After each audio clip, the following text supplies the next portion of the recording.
Thank you everybody for coming. This is the last of a three-part series that we have had on history. The other two series, the first was the history of Nashville's drinking water, and then we had the history of the Cumberland River. Those were also filmed by Metro 3 and will soon be available on our website, Metro Nashville's website, a link to them. So today we are very, very fortunate to have Carol Busey here to talk about Nashville's history. If you've not heard her speak before or seen anything she's done, she's absolutely amazing, so we are very fortunate to have her. I also ask that if you've not walked through the exhibit in the archives area about Nashville's drinking water, that you do that before you leave. Archives has a wonderful new area here in the downtown library. They're going to be having exhibits within that area, so some really exciting stuff. So without further ado, I'm going to introduce Carol Busey. Thank you. Now, I brought some handouts, so if you can pass them around here, you might, just in case, in my 59 minutes that I've been allotted here, I don't get us all the way to the flood, you will at least have something to ask a few questions about later on. I'm really quite happy to be here, and it really doesn't take much to get me interested in talking about Nashville history. Everywhere I go, it seems that all roads these days lead to Nashville. It matters not whether it's in any part of Tennessee or whether it is out of the state even. People want to come to Nashville. People who haven't been here, they are dying to come. They know something about Nashville. Now, you know, the thing that most people think about immediately about Nashville is that Nashville is Music City, USA. And that's what we often hear. Well, I want to go visit that Music City, USA. But you and I know that Nashville means a lot more than Music City. It has, over the years, had a variety of names going back to the first Europeans to come into the area, where they encountered the Shawnees, the Chickasaws, and the Cherokees, and identified this place, especially the French who came in. They identified it by the geography, and the geography, of course, was the Cumberland River. You can't talk about Nashville history without talking about the river. It is the stream of life and the road to everywhere in Nashville history. It was an identifiable spot, this place where we are here, right here on this particular part of the Cumberland River, because there were two creeks that flowed into the Cumberland here that were, maybe a quarter of a mile apart. On the southern extremity, I suppose I would call it, there was the Browns Creek, as it became named, and then just above that, not too far above where the courthouse is today, was the French Creek, or the Salt Creek. And it was called that because there was a place where salt naturally came out of the ground right above the Bicentennial Mall today, the Salt Lick, that became known as the French Lick because the French were the ones who were in and out of here of the Europeans the most. And because you've got these two components that are necessary for life, whether it's animals or humans, you've got salt and water. This was a wonderful place to think about locating and becoming a prosperous town, a foothold in the West, if you will.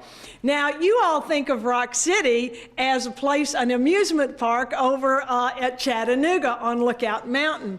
But actually, Rock City was one of the very first names that Nashville had. And I'm sure you can guess why we are called Rock City. At least if you've ever tried to dig a hole in your yard, whether it was to bury a pet or to plant a tree, you don't have to dig very far until you hit solid rock. Because we sit in this limestone basin here, we were the original Rock City. Most people in Nashville, especially around the universities here, and we certainly have a lot of universities here, they like to think of Nashville as the Athens of the South. But actually, we were first the Athens of the West, because this was, in fact, the West, and this, the business community of the city, which wanted the Nashville to become a very prosperous city, knew that they needed an educational institution, and so they persuaded a professor from Princeton to come down here and reignite what had been called Cumberland College, reignite it as the University of Nashville, and Dr. Philip Lindsley, that professor, named the place the Athens of the West. Now, we see Nashville politics, at least before the Civil War, as dominated by one person, and that person is Andrew Jackson. But what we often forget is that when Jackson finished being president, when he came home to Tennessee, to Nashville, to live out his retirement, he had more political enemies in the city of Nashville than he had friends. And indeed, it was the opposing party to his Democratic Party, the Whig Party, that really controlled the inner workings of Nashville city government from about 1830 until the Civil War. So we were known among some politicians as Whig City. Indeed, James K. Polk, when he ran for president in 1844, he did not even carry Davidson County, his home county. We didn't become the capital of Tennessee until 1843. Now, honestly, can you believe that Tennessee did not have a permanent capital until 1843? And I'm sure if you think about it, you can guess why. East Tennessee certainly didn't want it in West Tennessee, the distance being so great. West Tennessee certainly didn't want it in East Tennessee because of the distance, but neither one of them wanted it in Middle Tennessee either. And so typical Tennessee politics, the three grand divisions fought, argued, debated over and over again until they finally picked Nashville. And why did Nashville finally get picked in 1843? Well, the reason was that the geographic center of the state, which is where they really wanted to put it, was Smyrna, Rutherford County, down in that direction. It sits on the Stones River, and unfortunately, steamboats could not get up the Stones River as far as Smyrna or Murfreesboro because the draw was too shallow, and so they had no choice but to put it here in Nashville, in a place that they all opposed it being put. The legislature, you probably don't know this. I think this is one of those little tidbits about Tennessee history that is so interesting. In the 1840s, when James K. Polk was running for president, we had two separate movements in Tennessee to create separate states. Some of the West Tennessee state representatives were mad about the amount of state money being spent in Middle Tennessee, and so one of these gentlemen wrote a paper saying, "It has been said that all roads lead to Rome, but in Tennessee they all lead to Nashville." And so the West Tennessee legislators decided that they were going to try to see if they could secede from Tennessee. And guess what they were going to name their state? Jacksoniana. Now, when that took place, then a state representative from East Tennessee said, "You know, you're really right. Too much money is being spent in Middle Tennessee. We want to secede from Tennessee too." That state rep's name was Andrew Johnson. He became president a little bit later in the story. But they were going to create a separate state themselves and go back to a name that East Tennessee had been called before, which was the state of Franklin.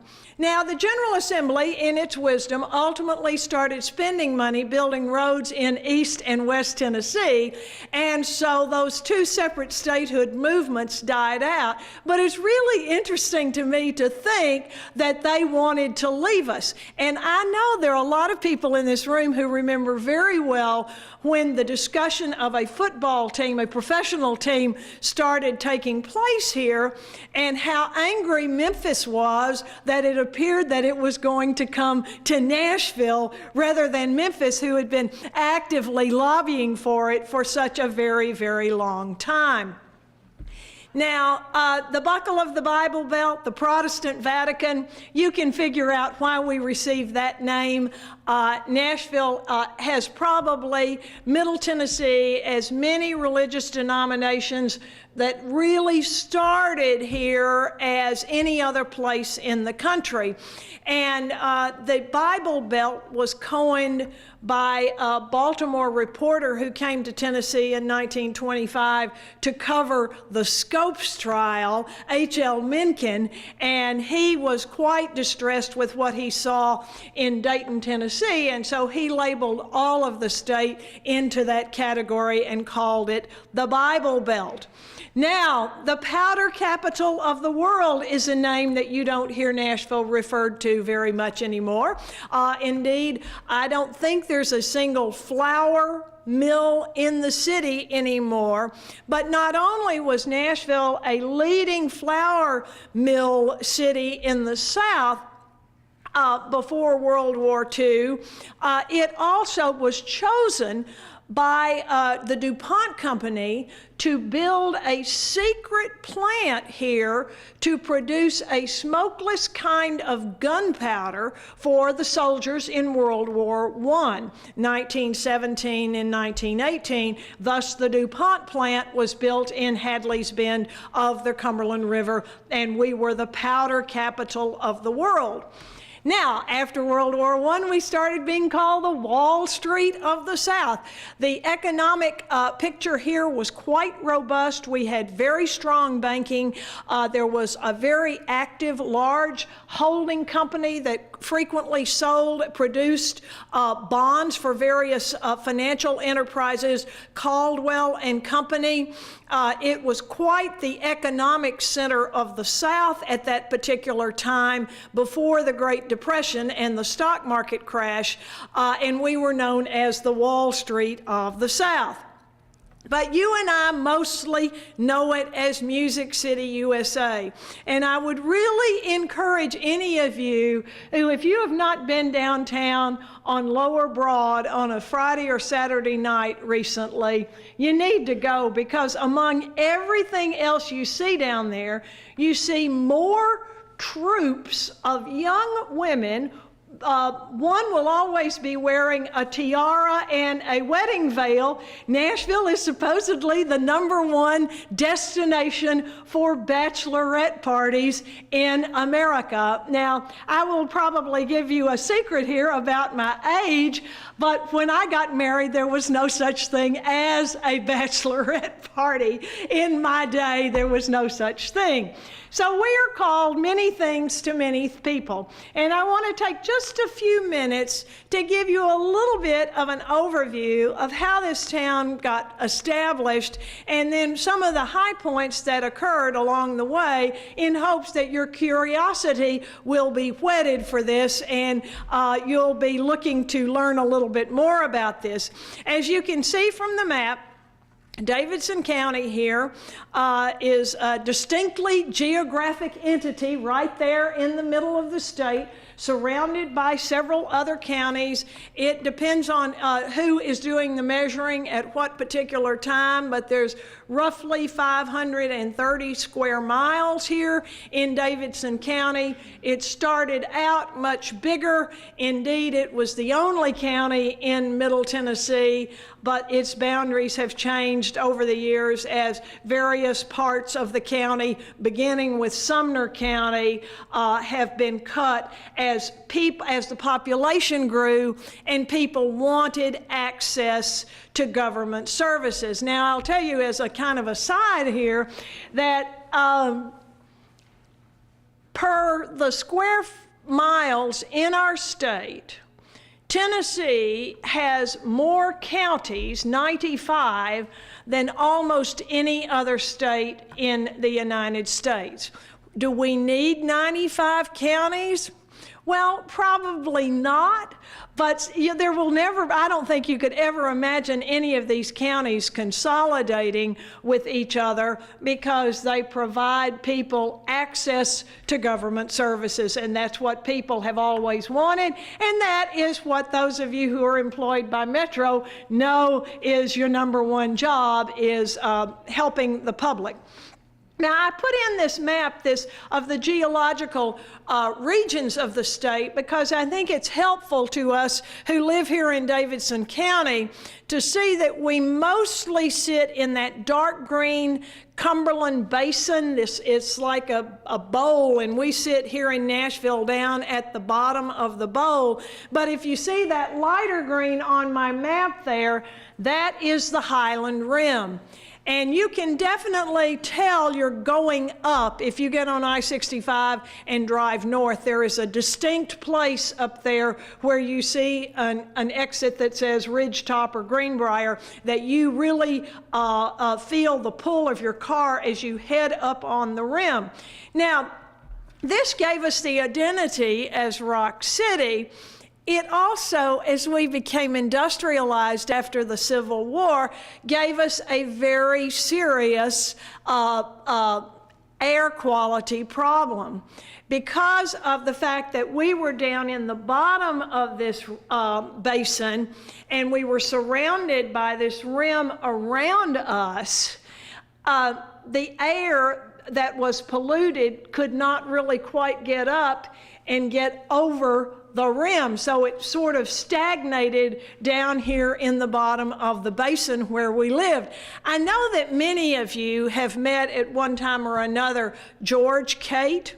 He was the first vice mayor of Metro government when it went into being in 1963. He's still active in local affairs around here. He tells the story that in the 1950s, the air pollution was so bad that when he would wear a white shirt to work, at the end of the day, where his tie had been, there would be a white strip down his shirt between the gray spots, because his shirt, wherever it was exposed and not covered up, we had such bad air pollution because most of the buildings were heated with coal that the air was that bad. And we've been under very strict Environmental Protection Agency standards for air quality ever since the EPA was created, and there's a very good reason why. So here we are in the middle of the Cumberland Basin, and exactly where the Highland Rim begins is sort of a matter of a difference of opinion. Any of you live in Joelton by any chance? There's a very steep ridge. Joelton sits up on top of Paradise Ridge, which is the Highland Rim. Bellevue has a portion of Bellevue on the Highland Rim as well, but most of us are in the Cumberland Basin. And that's what the exit ramps to most of our interstate highways look like. Limestone that had to be blasted in order to keep the roads from going up and down hills so much. But it is the Cumberland River that was the highway that brought people here. It was how the Indians mostly came in and out, that we know that there were tribes here long before European settlers came in. There have been a variety of archaeological digs here in Davidson County, and I'm pretty sure there's some going on out on the Cumberland River this summer. And they found ancient graves, these stone box graves that Professor Gates Thruston found about 1900. They found a lot of evidence of these people who came in and out here on the river and lived for some period of time. The river, I'm sure you all can probably figure out where I took those two pictures. I was on the pedestrian bridge at the Shelby Bottoms Greenway, and it's a really lovely place to kind of look up the river in one direction and down the river in another. And that's one of the Metro Water Department's historic treasures, I would call it. It's not actively in use, but that sits right there across the river from the Shelby Bottoms Greenway, and when the trees aren't too leafed out, you can see that. It's also very close to Timothy de Montgomery's cave, which, whether he lived in that cave or not, you will have to figure out for yourself, and especially the legend that his wife, his Indian wife, gave birth to a baby while he was gone in that cave. You can decide whether you think that actually happened or not. As I mentioned, the French were in and out of here quite regularly, and the English settlers who had come and founded those 13 colonies, they were really kind of the last of the European nations to come. At least in the beginning, they sort of clung to that part of the Atlantic seaboard facing England, but their population started growing, and so they started looking further and further west until they reached the Appalachian Mountains. So you know it's just a matter of time before they're going to cross the mountains and come over here into Tennessee. This is a map I copied several years ago down at the State Archives, and I really like this map because it really shows you how the English, the people who had come to the English settlements came in here to Tennessee. They really came down that crest of the Appalachian Mountains. Some came down the Tennessee River, and some came across in that direction to get here to Middle Tennessee. But it's going to take many years of colonial development before any of these people start taking that step across the Appalachian Mountains and into this area. Now, why did Timothy de Montgomery come? He was a Frenchman, he was a trader, he was down in southern Illinois. The French had occupied Canada, and they made a lot of money in the fur trade, principally beavers, because beaver furs were all the rage, beaver hats were all the rage in Europe. And of course, the business was so good, you can imagine what they did to the population of the beaver. They overkilled, and soon the beaver were in danger of being extinct. So as the French looked for more trading partners to find any kind of furs that could be traded, they started coming down the Mississippi River, and then Timothy de Montgomery came over here to this Salt Lick and lived here for a while. He would collect furs, trade with the Indians who were in and out of here, and then take them down to New Orleans and sell them, and then come back and do the same thing, repeat it over and over again. This is downtown, not too far from the courthouse on this side of the Cumberland River, and Timothy de Montgomery has lots of descendants around town. There are lots of the de Montgomerys around town. Now, the English are sitting on the edge of the Appalachian Mountains until after the French and Indian War, which ended in 1763, and it's that kind of window between the end of the French and Indian War and the Declaration of Independence, which would be 13 years. That's the period of time when people really got interested in this area here. They were suddenly aware that there was land here that could be available for settlement, for speculation. Indeed, an enterprising man from North Carolina, Richard Henderson, got the idea that there was so much land to the west of the Appalachian Mountains that perhaps he could create his own colony, a 14th colony to add to the 13, and he would call it Transylvania.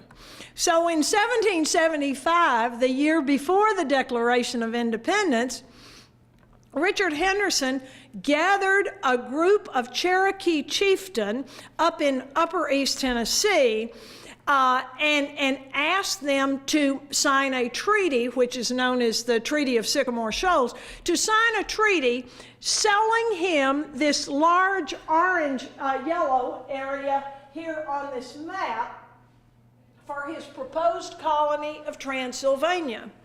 Now keep in mind, the Indians didn't really believe in private property ownership in the first place, so what the Cherokees were looking for was a way to keep peace. We will negotiate with you, let's compromise, and they got 6 wagon loads of stuff in exchange for this vast piece of land in Middle Tennessee and Central Kentucky.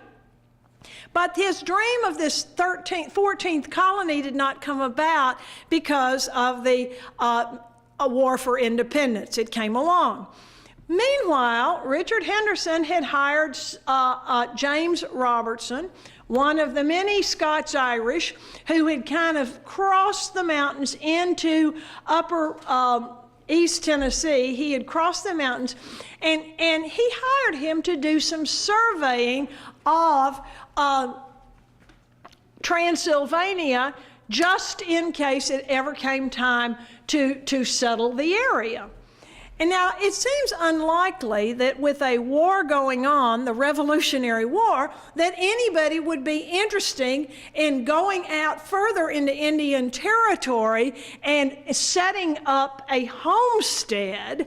But indeed, that's what Robertson was hired to do, and that is how what you and I know is as Nashville really began. It is quite a story, the story of the founding of our city, and I'll just take a few minutes to give you some of the highlights. Robertson had been in and out of this area quite a lot. As you see here from the map, you see where the Salt Lick is there, and those triangles are just military security stations, I guess is what I would call those. He came up with the plan that it was going to be impossible to move entire families from Upper East Tennessee over here to the Salt Lick because of the Great Wall of Tennessee there in the middle, the Cumberland Plateau.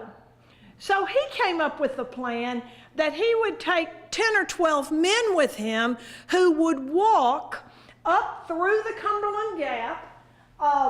You see that on the map there, and they would go up into some settlements that are in Kentucky, Boonesboro and others, and they would come down to this Salt Lick.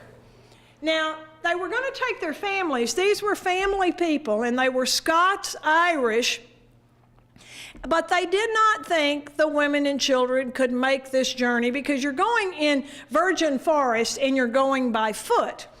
So the idea was that John Donaldson, another Scots-Irish, who was the one person who had some money, who is in a part of this story, he was about 54 years old when he made the journey to Nashville. He had been a member of the Virginia State Assembly. He owned several slaves, the sign of wealth, and he agreed that he would lead a group of the families of about 50 men. By leading them, I mean putting them on boats that would be built, flat boats, just rafts. Think about Tom Sawyer and Huckleberry Finn on a little bit bigger version, and you'll have the picture. They would put the rafts in the Holston River up above Knoxville, close to where Kingsport is. And the women and children, there were about, I guess, 30 men involved, and the women and children, and then a significant number of household slaves would float down the river. This area down here, the Muscle Shoals, a very rocky area, but everyone knew that this river, the Tennessee, named for the Cherokee word for river with a big bend, flowed ultimately into the Ohio, and they knew that the Cumberland River, on which this Salt Lick flowed, also flowed into the Ohio River. So the plan was that the women would just float. Now, if any of you've ever been in a canoe, you know what's wrong with this plan. First of all, you're going to get up there to the Ohio, and these rafts are not steerable. They are not like a canoe. You can't steer them in any way. You're going to be going upstream for the rest of the journey. So you're going from the Ohio up about 12 miles. That's right there where Paducah is in Kentucky. Sits on the Ohio River. And then you've got to make the rest of this journey upstream to the Salt Lick. It was a grand plan, but it was highly dangerous. And keep in mind that no one except Native Americans had ever done this. None of the Europeans had ever tried it. But that didn't keep them from thinking this was a doable plan. And so the women and children and the men that were with the Donaldson Party clearly had the worst route to take. They had, in addition to just the sheer difficulty of navigating these rafts around these big rocks, smallpox broke out on one of the boats, and Mrs. Jennings and her entire family had to be abandoned because they couldn't risk the prospects of smallpox being spread to the rest of the boats, the rest of the people on the boats. So they were constantly being attacked by Indians. There was a hostile group of the Cherokees who had not really liked the idea of selling land to the settlers. The Chickamaugans, and they had settled down here in the area of Nickajack, very close to Chattanooga, and they attacked at will the settlers as they came through this area. In all, the Donaldson Party lost 40 lives before they arrived here. The men arrived here, the Robertson Party, and it had started out with 10 or 12 men, but along the way, as you see that route going up into Kentucky, that dotted line coming down to the Salt Lick, they had picked up families. And so there was over 200 people by the time Robertson got here in December of 1779. The idea was that these people were persuaded by Robertson, you know, we're going to the promised land. The land is magnificent, great place to farm. These people were families on the move, entire families just sort of looking for a place to settle. And so his crew came in, and they, you know, imagine this group, they're traveling miles, and I mean, the group covers over a mile. They're very spread out, but along the way, this family will say, well, this looks good to me.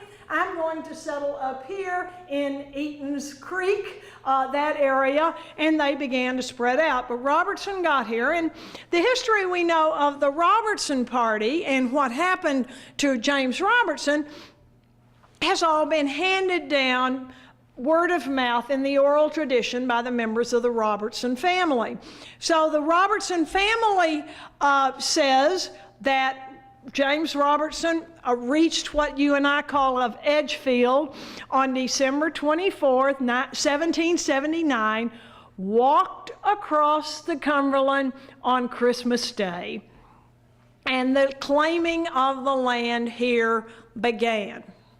Now, the Donaldson Party, what we know about the Donaldson Party has been kept through the family tradition, but it's partly because John Donaldson himself kept a very colorful diary, which is really a classic about his journey to Nashville. And we know a lot about the people that were on those flatboats with him that came in to the area with him, and what a journey they must have had.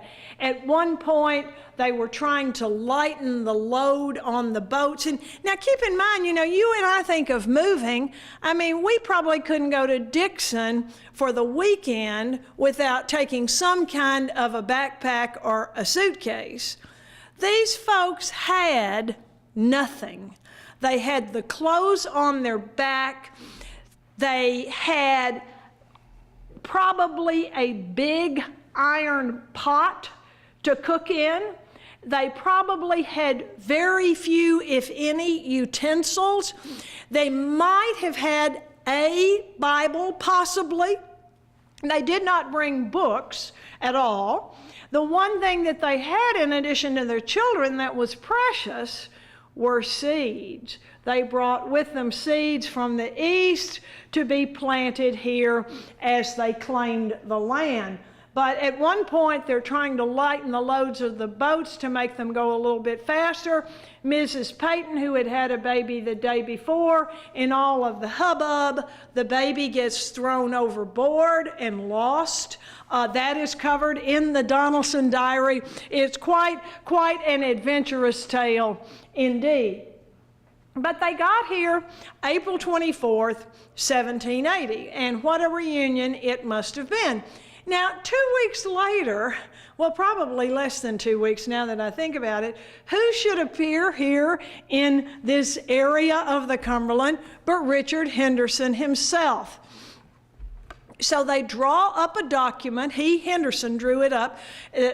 All the men will sign it. 250 or so will sign what is known as the Cumberland Compact. And what was it? It was just an agreement that we're going to have some order here. It was not really a constitution. It wasn't really a charter. It was just an agreement between the people who had come. And so what did they have to have in this that were the essential? Really, 3 things. First of all, they have to have a way to legitimize their land claims, so they create an office of court clerk of the court. There will be a court, and the clerk's job is to write down that from that tree to that rock is mine, and from that rock to that stream is yours. And actually, some of the old deeds do say from the tall sycamore tree on the top of the hill, and of course the sycamore tree's probably been gone for quite a long period of time. But they get this charter going. It's going to have a way to legitimize our land claim, because we know that when this war between Great Britain and the 13 colonies are over, people are going to be wanting to claim this land. Every adult male will have to serve in a militia and to protect our holdings here, so to speak. And then the third thing they required was, we know there are going to be disputes. We've got to have some judges who can settle disputes, because, you know, what we've done may be looked at as sort of illegal. We didn't really have anybody's permission to come over here and create this settlement. Henderson had no permission to sign a treaty with the Cherokees the year in 1775.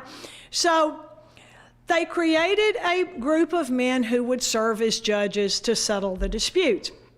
And in this document, they had to give this place a name, so they named it Nashborough. Francis Nash had been a law associate of Richard Henderson. He was killed very early on in the Revolutionary War. He was a general in the American Revolution. His brother in 1780 was the governor of North Carolina, and so that was looked at as a politically smart thing to do. Name your settlement after the governor's deceased brother, because we're going to want North Carolina to recognize this place and our land claims as legitimate. And North Carolina, after the Revolutionary War ended, they did not want to turn loose of this area that really they said was part of the state of North Carolina, which they said the western border was the Mississippi River. They didn't want to turn loose of it. Why? Because they saw the financial potential here. And they had all of these soldiers, these veterans coming home from the war that had to be paid. They hadn't been paid. The Treasury didn't have the money to pay these men for their service in the war. So how did North Carolina expect to pay all of these soldiers? Land over here, land grants.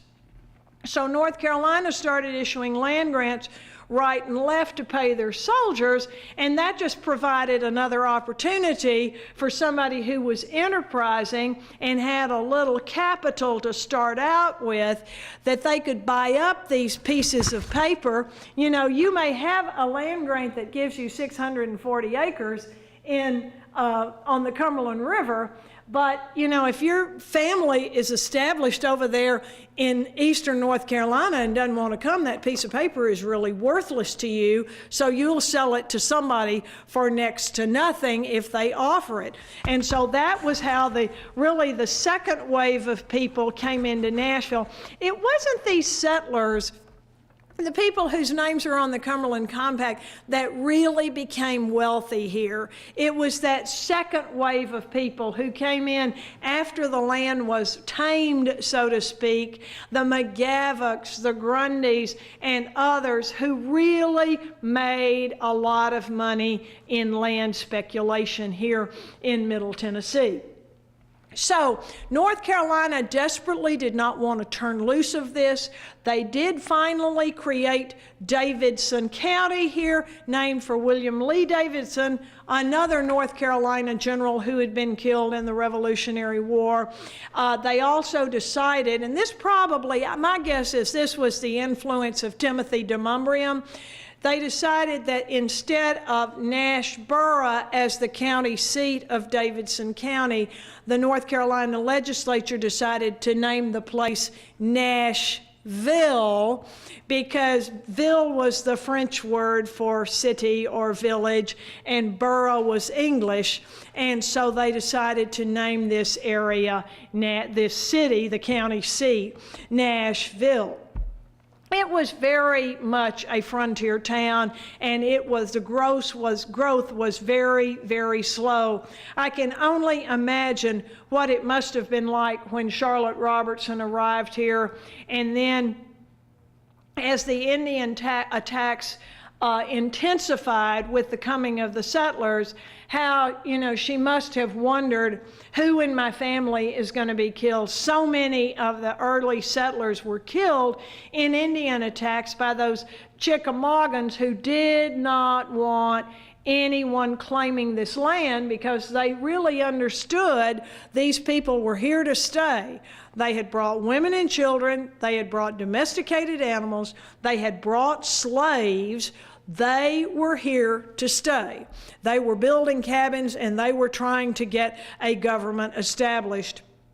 So I'm sure none of the settlers really could ever imagine what the possibility for this area was when they arrived here and signed the Cumberland Compact in 1780.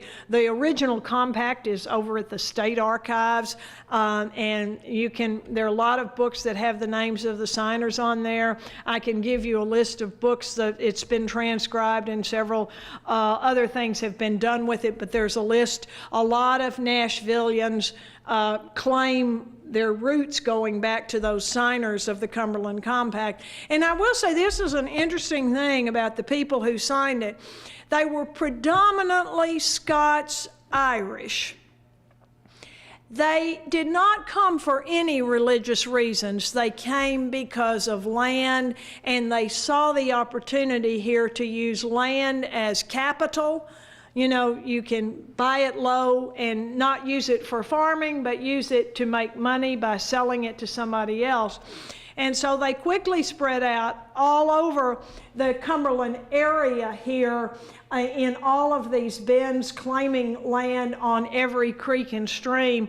Just go up towards Whites Creek and Joelton, and you know, there are so many creeks. That's such wonderfully fertile farmland up there in that area, as well as in Cockrell Bend and Bells Bend too. But indeed, these folks had determination. Fort Nashboro is getting ready to be rebuilt. It has been in recent years deteriorating, and there's a move on to get Fort Nashboro rebuilt, so I hope that that will take place over the next 5 or 6 years. The plans have been drawn up to relocate it and to build a more historically accurate fort than what already exists down there on the banks of the Cumberland River. The statue of Robertson and Donaldson shaking hands is also down there with the names of the signers of the compact. So here they were established, and here we have these two pockets of settlement with the Cumberland Plateau dividing us. Now that whole black area was claimed by the Indians, and so you can imagine communicating with those counties in the east was very, very difficult.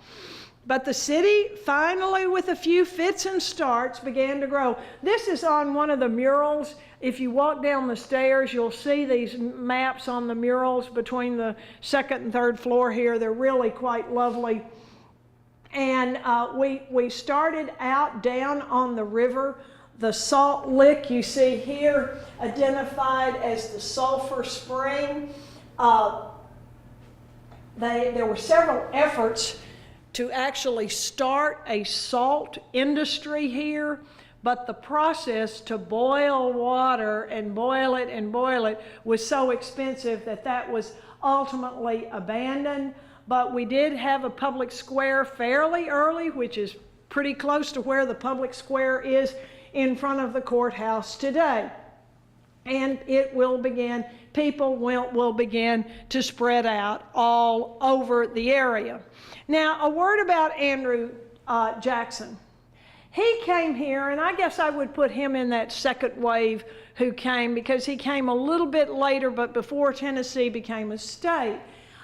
John McNary was appointed to be a judge for this area, this court district here of North Carolina, the Miro district. And of course, if you're going to have court, you have to have a lawyer. And so he brought with him his friend Andrew Jackson to be the lawyer who he then became the district attorney for this region here. The wealthy people began to pour in really around the time of statehood and then after statehood. All of you are familiar with Rutledge Hill. The Fulton campus sits on Rutledge Hill up there. This is the only part of the home that was built there called Rose Hill there. But the Rutledge family who came and settled on that hilltop built what was at the time the most magnificent house in Nashville, right there looking down at the Cumberland River. Septima Sexta Middleton, her father had signed the Declaration of Independence in 1776. Since she was his 7th child and 6th daughter and had signed the Declaration of Independence in 1776, he named her 76 Septima Sexta. She married Henry Rutledge, whose father had also signed the Declaration of Independence. They received a large Revolutionary War land grant down near where Winchester is.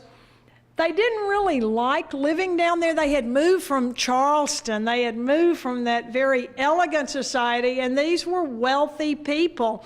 So unlike Charlotte Robertson, who had the clothes on her back, Septima Sexta came with wagon loads of clothing, books. She brought a harp. So certainly she brought some culture with her to the area.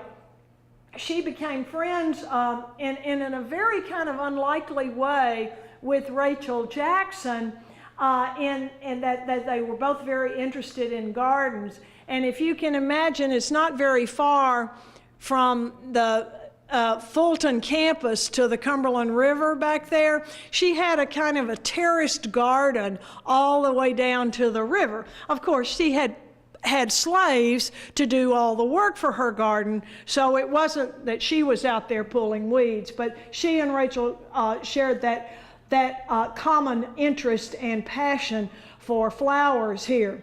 But Andrew Jackson is the person whose name became the bigger-than-life person in the area, and he was quite a colorful character, so much more so than any of the earlier leaders. And you'll see the earlier leaders of Nashville, meaning James Robertson, and Tennessee, meaning John Sevier, or East Tennessee, I suppose I should say. They will be followed by a group of different leaders here who grow up and become quite wealthy in the speculation of land. Now, I want to say a couple of words about Felix Grundy here, because he has his name on a few things, and recently a large biography of his life has been produced. He was a judge in Kentucky. He had lots of land investments. We had several people in Nashville who, as cotton produced by slavery became very profitable, that wanted to live in Nashville and own properties in Alabama and Mississippi as those areas opened up. And so he was one of those people who came to Nashville hoping to become active in land speculation as well. He built what Ridley Wills called probably the nicest house in Nashville, which was where the Sheraton is today, at the foot of the Capitol, across the street from the War Memorial Building. That was his home, and Ridley said it was by far the finest house. It eclipsed Rose Hill. It was a magnificent house. What we don't really pay much attention to about him was his wife. And his wife probably had more to do with the culture of Nashville than Felix Grundy. His wife, Anne Rogers Grundy, had become involved in a group that distributed Bibles. So when she came to town, she wanted to set up some schools to teach reading and writing by using these Bibles. She partnered with a young Methodist minister who was in town. Churches were really slow to get developed here in town, but she partnered with this young man to distribute these Bibles and created the first Sunday school in Tennessee. Now, you would think that the preachers in town, the few that were here, the Baptists, the Methodists, and the Presbyterian, would have loved this, but they condemned Mrs. Grundy for breaking the Sabbath, even though she had been a charter member of the First Presbyterian Church.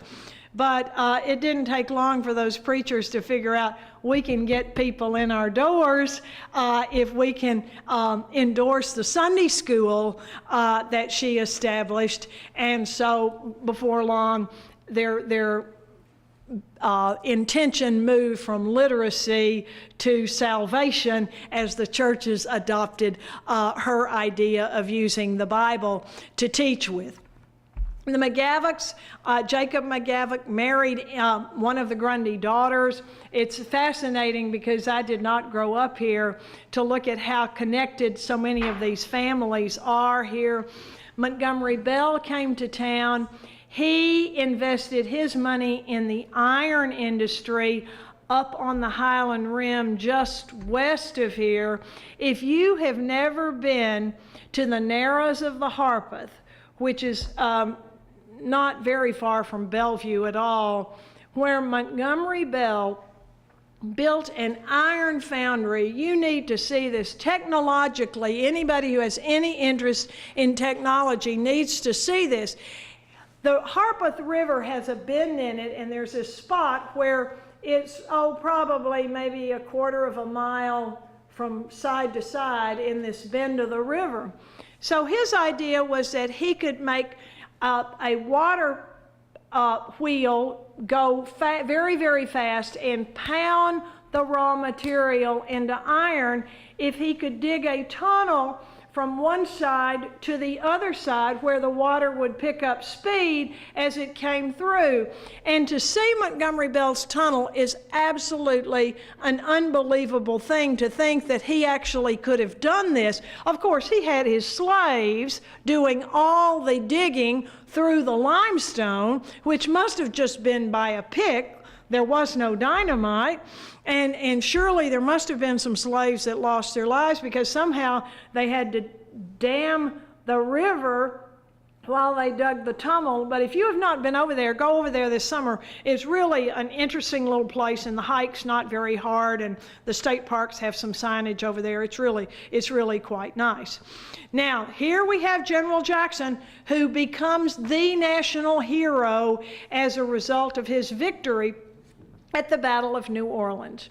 He had been here. He was the general of the Tennessee militia when President Madison sent him down to New Orleans to keep the British from taking the city.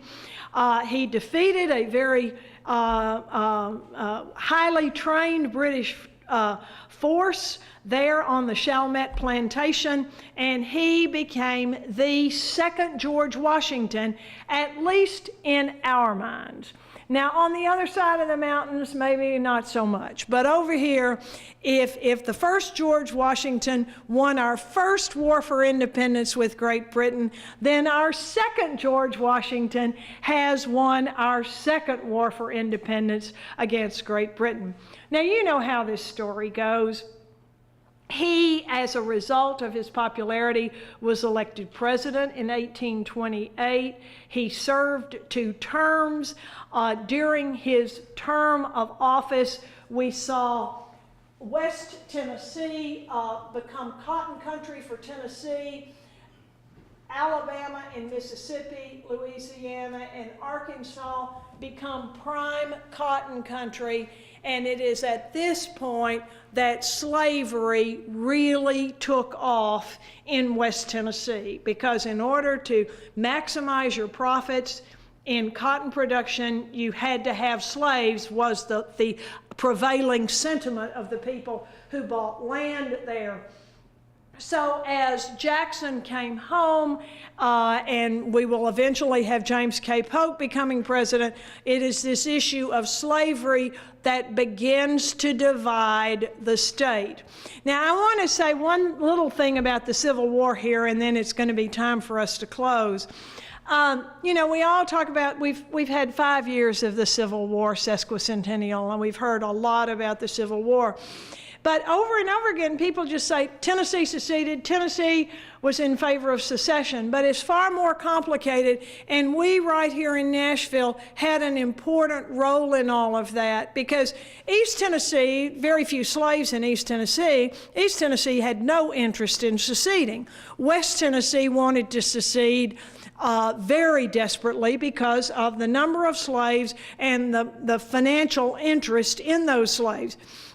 So in Nashville, our economy certainly was not based on slavery. It was based on trade and banking. And Nashville certainly did not have any financial interest in seceding. So what most Tennesseans don't know is that in February of 1861, Tennessee voted about secession. East Tennessee, yes, we want to secede. East Tennessee, no, we don't want to secede. West Tennessee, yes, yes. And Middle Tennessee in February of 1861 voted with East Tennessee not to secede. But then came Fort Sumter, and President Lincoln called for troops, and there was another vote in June, and this time Middle Tennessee and Nashville voted with West Tennessee.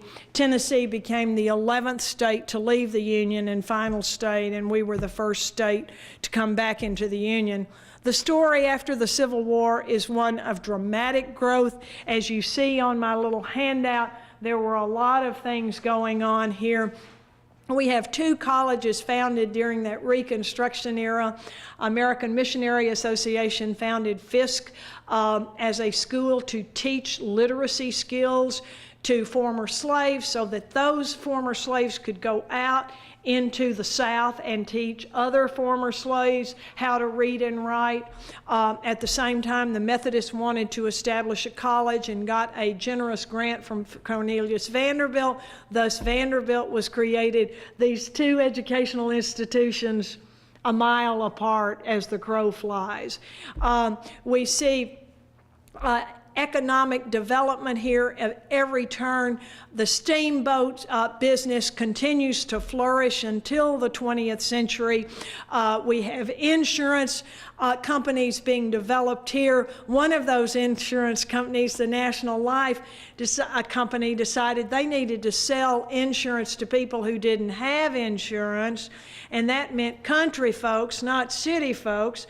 So how were they going to capture the attention of the country folks? A radio program. The WSM radio station was based on the initials of their motto, "We Shield Millions," and they started what became the Grand Ole Opry. The story of Nashville history is filled with people moving in.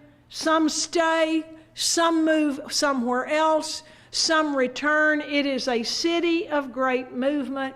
It is a story that is really remarkably interesting and one that we should be incredibly proud of. And so I urge you in the weeks and months ahead to learn a little bit more about our own history. Thank you very much.